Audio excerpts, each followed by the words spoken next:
Welcome to the Kyero.com Spanish Property Podcast, where we interview real people who recently purchased a home in Spain. They tell us what worked, what didn't, and what they'd do differently next time. I'm Beth Davison, and today I'm speaking with John, who purchased an apartment in Barcelona. Just wait until you hear about how much of a difference the city's sunshine has made to John's health, along with some useful tips about Spanish electricity meters, which I had no idea about. John worked with agent Urbane Barcelona to find his dream home in Spain. Check out the show notes at kyero.com/podcast to find links and resources mentioned in this episode. Would you mind just introducing yourself and telling me what you do and the type of property you've bought? Right. Basically, I'm a 70-year-old retired accountant who is slightly asthmatic and was looking for somewhere in the sunshine to make sure that when the weather got appalling in the UK, I had somewhere to go that was warm and comfortable and pleasant. I was with Pricewaterhouse, as it then was, for 32 years, and we have a very nice house in the country and a flat in the centre of London. London pollution gets somewhat alarming at times, and whilst the country is very nice, it gets rather cold in the winter. Indeed, it's about sort of -5 this weekend coming, I gather. Yeah. So we were looking for somewhere in the sunshine and wanted something that would be capable of looking after itself when we're not there, sometimes known as a lock up and go. And we are beyond the stage now, myself and my partner, where we need a swimming pool and to be miles out of town. We were looking for something in a civilized town or city, where there were restaurants within walking distance and where there was a good cultural background as well. Great. And where did you end up? Well, we started looking, in fact, in southern Spain and Marbella and that sort of area and all along that coast. Didn't like it at all. So what we instead did was to think carefully about what mattered to us most. And for us, what mattered was being able to get there easily, i.e. good air links. We wanted a civilized city which is used to a degree of international atmosphere. We wanted somewhere where the food was good. We wanted somewhere where people do occasionally speak some English, because our Spanish isn't brilliant yet. And we chose Barcelona. We looked at it as a city, and we know that since we decided to go there, there's been some notoriety, which we can by all means speak about, but we're not terribly worried about. But Barcelona is a very international city. It's of a size which is accessible and pleasant, and you can walk across most of the city centre very easily. It's cosmopolitan, it's got culture, got very good food, it's close to the sea. We've got grandchildren, so getting to the beach is quite useful for them. And so we decided Barcelona was probably the sort of place we wanted to go to. Amazing. So we went down there 2 or 3 times, met an agent that we liked immensely, and we eventually found in the older part of Barcelona, near the Gothic Quarter, but not actually in the Gothic Quarter, a first-floor flat, piano nobile with high ceilings, 3 bedrooms, a newly converted old building where they were converting the whole building. That matters, because what you don't want is to convert your own flat and then still be living in a building that's falling down. Yeah, of course. So it was a rebuild job, which caused some complications in that you're paying money out to a developer and you're not sure whether they're ever going to finish the job. But they did, and they did it well. And so we have a first-floor flat in a very pleasant area of Barcelona that's coming up in the world, which is surrounded by pleasant small shops and good restaurants. Incredible. Well, it sounds like it's been a really great kind of positive experience for you. How did it all first start? Did you go on to Kyero.com and how did that whole part of the process start initially? We went on to a number of the websites to sort of see what sort of things were available in Barcelona, and found something that we thought we would like, and went down to see it with the agent that was actually had this particular property on its books. And then when we saw it, we didn't like it. But the particular agents were extremely good. And when we explained what we were looking for, and that despite saying that we needed X, Y, and Z, actually, we said we probably wanted a top floor flat. They interpreted that sensibly and said, well, do you really need a top floor flat? But anyway, they started to show us different things all over Barcelona. And by watching our reactions, they noted what we really were interested in and eventually showed us something that we immediately said, well, this is it. We like this. It's got a very nice feel to it. It's a nice area. We like the area. And yes, we think we're going to do this. Great. And how long was it that you kind of closed on the property? How long's it been now? We first went down to Barcelona, I think, in May of last year. We then went down again at the end of June, beginning of July. And then we signed up during August. Went back in November for the second payment to the developer to see that progress was being made. The developer was supposed to pass the property across to us at the end of February, but in fact it was in the middle of April before they completed, which didn't particularly surprise us. I mean, developers are notorious for taking slightly longer than they expect. Yeah, of course, and it's a big undertaking. But it wasn't out of the way. I mean, a couple of months delay, but it was vaguely irritating at the time. The major difficulty, in fact, was not the developer in the end. The major difficulty was getting the electricity switched on. There are some quaint Spanish customs to do with getting electricity meter, which basically means you've got to prove title in the property before you can get issued with a meter. And that's a legal process which takes quite a long time because you've got to register your title with the registrar of land in Spain. And until that's done, you can be the legal owner still for weeks in advance of that.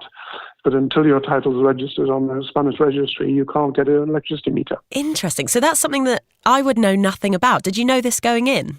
No, we didn't. The agent did say that it will take longer than the lawyers are telling you. And she was right, and the lawyers who said it was a formality were wrong. So that is a pitfall that you've got to be aware of. I mean, obviously, it only applies really to, well, more applies to a new property. An existing property, I guess the electricity is probably left switched on and it's probably easier. But a new property is much more difficult. And so how did you get around these kind of hurdles? What kind of things made it easier for you? The agent was outstandingly good. The really interesting thing about the agent was that they not only introduced us to the property, but also then said for a small sum, they would handle the transition and hold our hands during the legal processes and the process of taking over the property.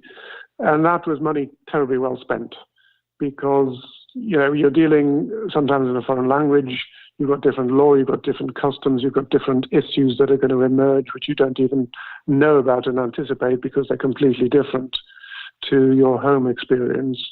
And the agent held our hands throughout that. And indeed, this particular agent now offers a service of managing properties once you've bought as well. So we've continued with this particular agent who now manage the property for us and make sure that it's looked after and make sure the cleaners go in and all that sort of thing. Yeah, fantastic. Because how often are you visiting? We don't really have a plan yet. We're experimenting to see what works and what doesn't. We're going down, in fact, tomorrow with some friends because the Christmas markets start in Barcelona. We just thought that might be quite fun. Oh, yeah, that'll be great. The story is that New Year is quite exciting in Barcelona, so we're going down in New Year. I was down about 3 weeks ago, at the beginning of November, with another friend, and we had lunch on an outside restaurant on the beach every day in early November, and it was 22 degrees. Lovely. So we're just experimenting and learning, you know, when we want to go and how we go and how we use it. And we don't know yet, to be quite honest. A lot depends on how bad November and February are in England, I think. Well, yeah, absolutely. Fair enough. So when you went in to first talk with your agent, did you have a budget in mind? We did, but actually in the end, we spent a lot less than we expected. We had a budget in mind. We weren't sure what we could get for that. We'd looked on the internet to see what was available for the sort of price range. Do you mind me asking what it was? We thought we would go up to about £750,000 sterling. Okay. In the end, we spent €500,000. So that was considerably less. I mean, obviously, the exchange rate moves around a lot. We originally thought we would simply be cash purchasers because of the problems of the developer. Actually, in the end, because of the volatility in the currency, we eventually decided to take a small mortgage out on the place. So we've got some exposure to the euro, and that hedges the investment. So, in effect, we've paid £300,000 sterling, and the balance is a mortgage, a relatively long-term mortgage, which was terribly easy to arrange. It was arranged through the lawyers. They arranged it all. We went to see the banks, a local Spanish bank, Sabadell, and we got a mortgage terribly easily. Actually, we got a mortgage that we wouldn't get in the UK.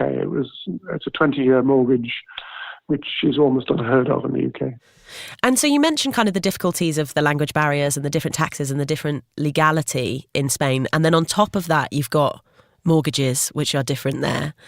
Where did you do your research for all of this kind of stuff? Or was it the agent who provided you with all the information you needed? We didn't do any major research online or anything. The agents were terribly helpful. They introduced us to lawyers who were English speaking and very good. And the lawyers then introduced us to a bank manager who spoke good English. And so it was really just a question of being patient and trying to make sure you understood, because even if you're dealing with somebody who does speak English, as you know, translation is not a science, it's an art. Yeah. And it was perfectly possible to misunderstand, even though somebody was speaking in really very good English, certainly better than my Spanish. So one just has to keep one's wits about you. I mean, it's perfectly possible to misunderstand very easily, despite the fact that you're both trying to use English. Yeah, of course, I bet. But the lawyers were very good as well, and there are good lawyers in Barcelona, partly because it's a big international business centre as well, so the legal profession is pretty well developed. Okay. Now, if you were going to do it all again, my next question is, would you do anything differently? I have to say we wouldn't. We've been totally pleased about the way everything has gone, and we've had minor alarms and excursions on the way of not understanding what, getting the electricity meter installed very quickly actually meant, because in Spain, very quickly doesn't mean very quickly. But no, there's nothing we've done that we would do differently, and we're totally pleased with what we've bought. It's a very nice flat. We're settling into it well. We've furnished it locally and are enjoying it immensely. Great. And if you were going to give advice to family and friends who are going to be doing the same thing as you, you've already given some great tidbits of advice, but what do you think would be top of that list? Find an agent that you trust. Use your intuition as to who is reliable and who's trustworthy and who's not. Don't be too hidebound by what you think you want, because when you go with a clear idea of what you think you want, you then ignore what actually may be better for you than you think you want. I mean, we went thinking that we wanted a top floor flat, and then when we realized that mostly in Barcelona, if you've got a top floor flat, what you've got a view of is other people's washing, because by and large washing is on the top floor, which is communal. And then realised that being lower down was actually much more interesting and pleasant, and as one gets older, possibly even better, although there's a lift in this particular place we're in. So keep an open mind about what you think you need and want, because it can vary depending on what's around and what's available, and you may find something that you didn't expect to like you like much more than something that you thought you would like. Yeah, fantastic. And you mentioned your health and asthma. Have you found that it's better over there? It is better. I mean, I know Barcelona can have some days of pollution as well, but because of the sea and because of the sunshine stops my asthma immediately. The sea air is also very good for it. So now we're finding that the atmosphere very good. In London, of course, particularly bad, particularly this summer it's been awful. Absolutely. I'm a fellow asthmatic who used to live in London, so I fully sympathise. And I mean, quite how the London authorities get away with it is beyond me, but there we are.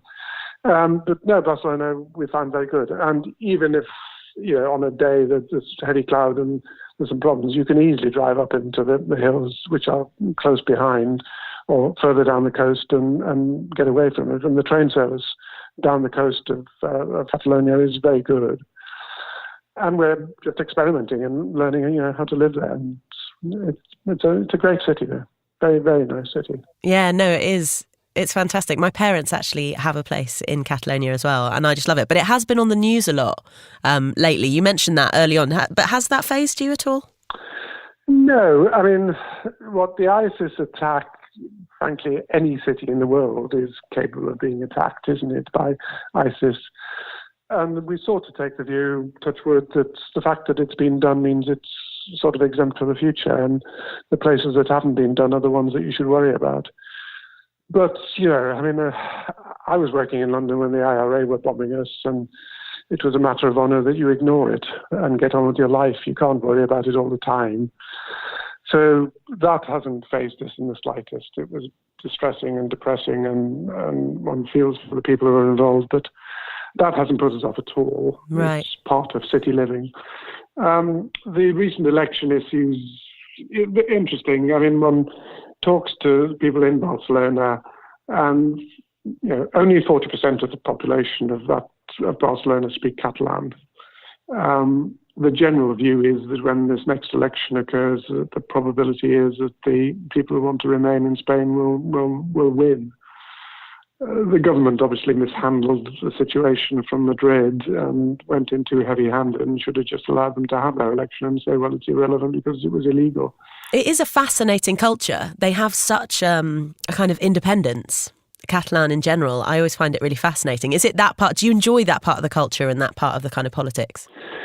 Yes, because it's individual, isn't it? It is, as you say, it's a cultural thing, and it is different. The food's different. They're beginning, because of the climate change, to become great viniculturists, and they're producing some fantastic wines that they weren't even heard of 5 or 10 years ago. So that's really interesting. And the fact that the background is different there means that when you start and explore the history, that's really fascinating. So no, I mean, that was part of the choice, really, is the culture is strong, and we didn't want to sit in a concrete jungle.